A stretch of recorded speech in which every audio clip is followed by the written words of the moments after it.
well, I can't say I wanted to change departments on it, but you know, I'd really like agriculture to be in charge of composting.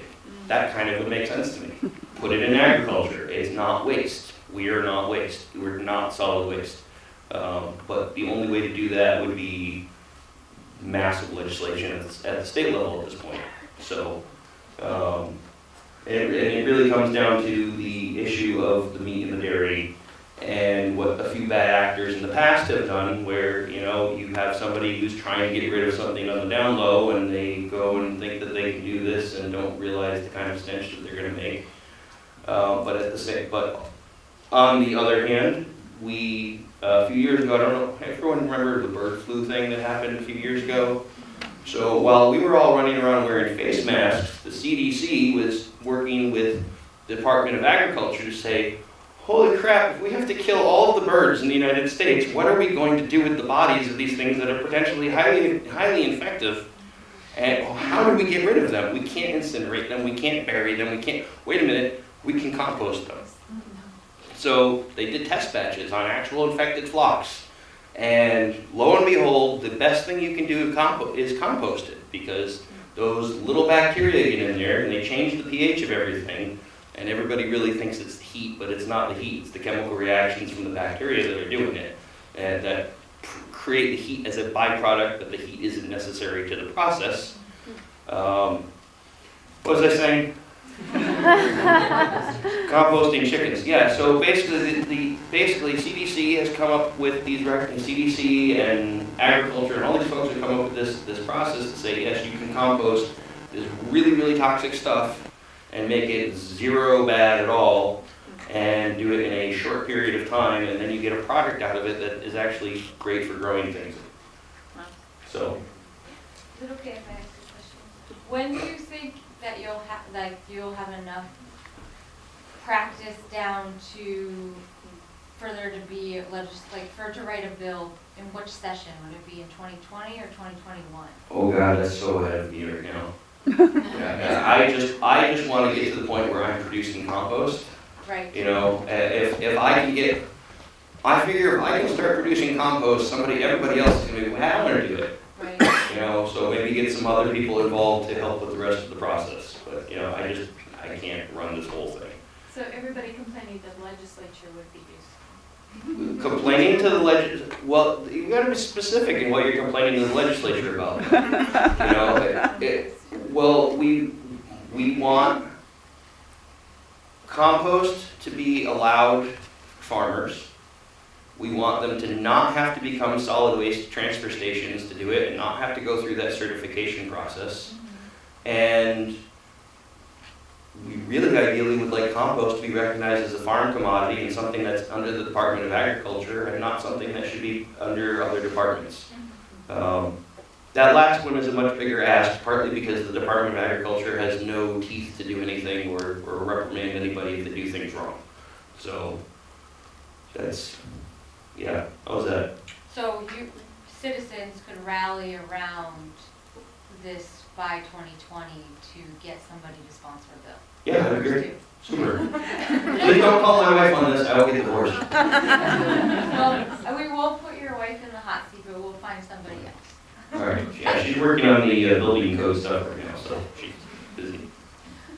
Well, that was going to be one of my follow-up questions. I'm glad you sort of mentioned that from your perspective, it would be useful to do some actual composting with meat and dairy and see how it goes before changing the regulations. Because my initial instinct is, hey, let's make sure we get a bill in as soon as possible and change this.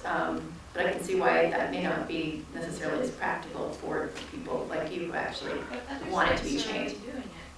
Other states are already. Yes, other states, right. We're surrounded by states that can compost meat and dairy. So, yeah. With very specific rules about how to do it. Measuring temperatures at specific intervals, keeping records. It's practically a laboratory process, which is part of why we don't want to just adopt those regulations. I don't want this to be something that you have to go get some kind of degree for. I want to teach my friend Bob, the farmer up in Pittsfield. I want to teach my friends over in Exeter who have a farm sitting there that, they're in the middle of a giant field of recycled material. It's stuff that's going to remain there, but they don't have it a commodity on their farm. You know, they don't have any product. They've just lost it over time. They have a nice little farm, but this shouldn't be something. You know, I respect the energy end of things with this, with you know, creating energy out of this waste. But we can create energy with other forms of biomass that is not nutritionally viable for other things. I mean, the movie went over it. It's just, yeah, it sounds a little bit too much like the corn alcohol for gasoline or something like that. You know, how much more diesel fuel are we going to put onto the corn to grow the corn to make fuel? Well, I've actually got an example of, you know, non-nutritious waste that could be turned into energy. I think it was last Friday was World Water Day, and the city of Concord had tours of its wastewater treatment plant, and that's the type of thing that I geek out on. So I went and took a tour, and they were talking about how they've been making a lot of efforts to reduce the amount of energy they use, and that one thing they'd actually like to do is take a lot of the biosolids that they pull out of our water and basically build an anaerobic digester that would turn that to energy. So that is an example of Yes. solids that, you know, you're not going to turn around and instead feed them to animals or something. Well, Or I guess you could. yeah, well, do you want the answer to that? Everybody knows the cornfields on either side of Langley Boulevard. Oh, right, we smell them sometimes. That's because they're treated with biosolids. Those are top dressed with biosolids, and those are animal feed. All right, that's a fair point. Okay. So, and I get calls from at least 8 different reps over the course of the summer trying to sell me biosolids of one form or another from different places. And whether it's partly composted, whether it's mixed with animal bedding, whether, you know, but just different ways. And farmers are using this to treat their fields. And it's not really a bad thing. It sounds dangerous if you aren't having any testing of those biosolids before they're going out of the factory, but everything that comes out of there is tested and sterilized, and then it's our job to put the critters back into it. All right, well, before we turn it over to everyone else to ask some of your questions, one last question for each of you is, if there was just one action that you would encourage people to take after seeing this film, what would it be, whether big or small? Join our CSA. Compost at home if you're not doing it. I mean, if you have some land, you can compost, or you could vermicompost indoors with worms, or you can bring it to James's farm. Yeah. We don't have a gate. Yeah. I'll show you where the pile is. It's pretty obvious, but Yeah, it's pretty easy to compost. I mean, you just throw your few scraps in a bucket and haul it out to the backyard and throw it in a pile. And leave it there for 2 years, and then I use it. So it's not really a whole lot of work.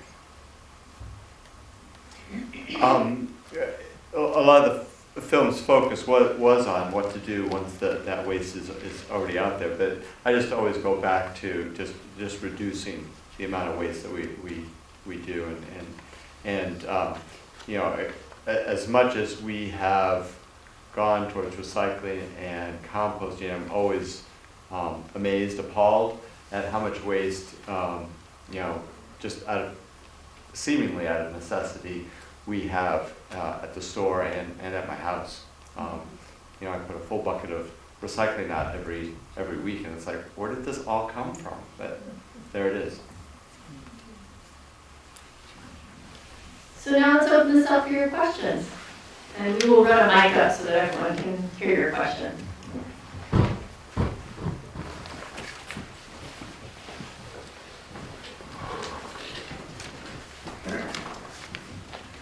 Hi, I'm Judy. I'm from Bow, and I've been home composting for a while. And my neighbors have chickens at free range, and they love my compost. So I looked online of ways to deter them, and there was this spice mix with cumin and paprika, and they thought it was delicious. So, is there any way to deter them, or how? Your compost loves those chickens. Well, Yes. yeah, but it's You're- not, they're not really getting to it. They're digging at it. Look, you're gonna have to come to the front of your compost pile every so often and just sweep the stuff back in. Yeah. They are pulling bugs out of there, but they're actually also eating the compost itself. And they are pooping there. Should I take it out of the bin and give them more of it then? If you wanna just, honestly, I would talk to your neighbor and say, hey, do you wanna just feed the chickens our compost scraps? Because they're eating them out of the bin anyways. And then bring me some of the manure afterwards. And the eggs. Yeah, but, you know, yeah. I've got an idea on the mess. So I used to have chickens in my prior house, and I had the same. I wanted my chickens to help stir up the compost, but they were making a huge mess. So ultimately, what I did is I got some chicken wire, and I did a large sort of snail-shaped circular. So I would put the compost and the scraps in the middle, and the chickens could come in sort of through this ramp and get inside and scratch around, but most of it wouldn't get thrown out. And so it contained it and it let them come in and out, and it was wonderful because they did all the work of turning it. That's fantastic. More questions?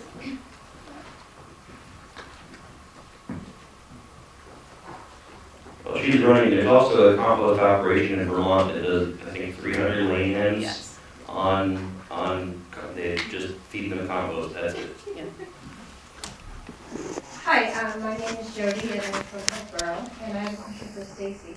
Do you connect schools that don't have the space for gardening to the community gardens to help facilitate that? Potentially, that's not generally something we do. Usually it's a school that has space that wants to do a garden on the school property.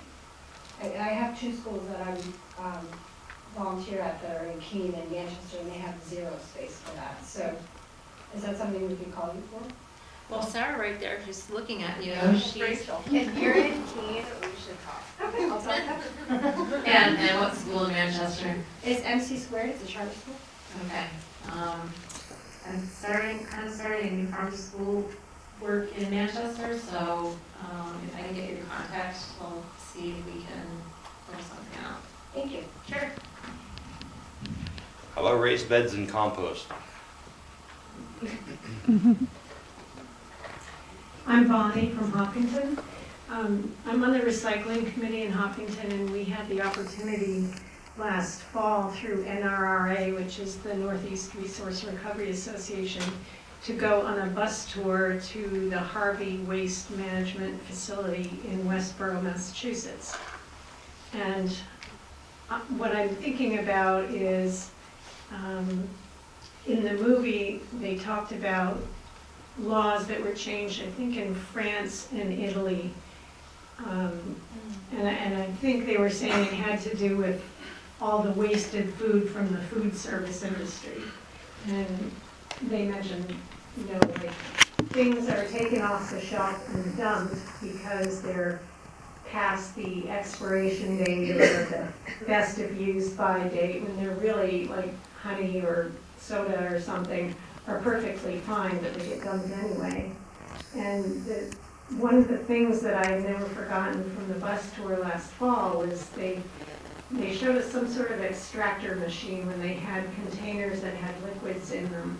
In order to manage the container waste, they had to first remove the liquids. So they had this big like squisher thing.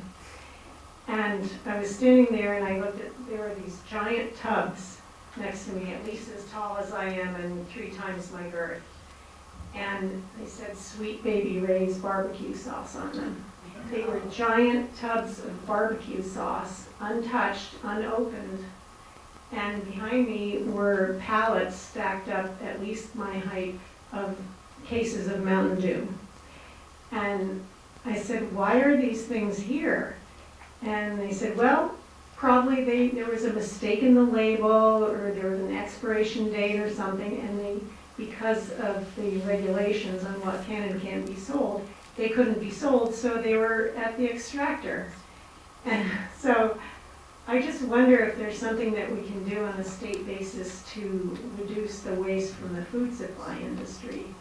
Because I try to be really careful about my food waste, and I keep thinking about those giant tubs of Sweet Baby Ray's barbecue sauce, and I feel so insignificant with my little tiny bag of compost when I know that on a daily basis, this stuff is just being dumped.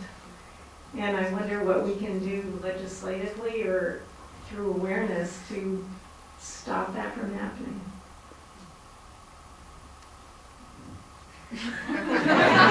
Good question. I have an opinion on that, but Well, for one thing, I learned from a movie, like, no one's ever sued anybody for donating. So, like, I'm gonna make sure and spread that word out. I'm not part of the panel, but just kind of really reiterating, like, there is this great thing called giving things that are past their date, and it's probably not gonna bite you in the butt because of the Good Samaritan Act or whatever they said. Yeah, but it won't get used. It won't. Yeah, I work for one of the food pantries and we have regulations that we have to follow. So after a few months after the expiration date, we have to throw it away too. But And you that's can how meet people people in the parking lot outside. It's true, like a giant I have tub done that. of sauce wouldn't really fit that criteria, unless you were like the guy in Italy who's got this restaurant going. Dumpster diving is really fun. We spent a year dumpster diving out of a Trader Joe's and we ate like kings. I'm not kidding. Yeah, that's a tough one. That's the really big nut that I don't know how to crack. We need all the legislature to see this. It's like every other community advocacy initiative, right? Like, we have groups that are banding together to advocate to their legislators for so many issues. So Well- it's something you're passionate about. Well, one point about your legislature is you've got an elected legislature that you're asking to do a job that takes time and you're not paying them. so this is the type of question that I think would be great, that if you haven't already signed up to get on our email list, you know, these are the types of bigger issues we can try and talk about and tackle as part of a new Reagan Concord group. Yeah. Hi, I'm Meredith from Concord. James, I'm a lawyer at Conservation Law Foundation, and I would like to help you with your waiver. So I'm going to get in touch with you.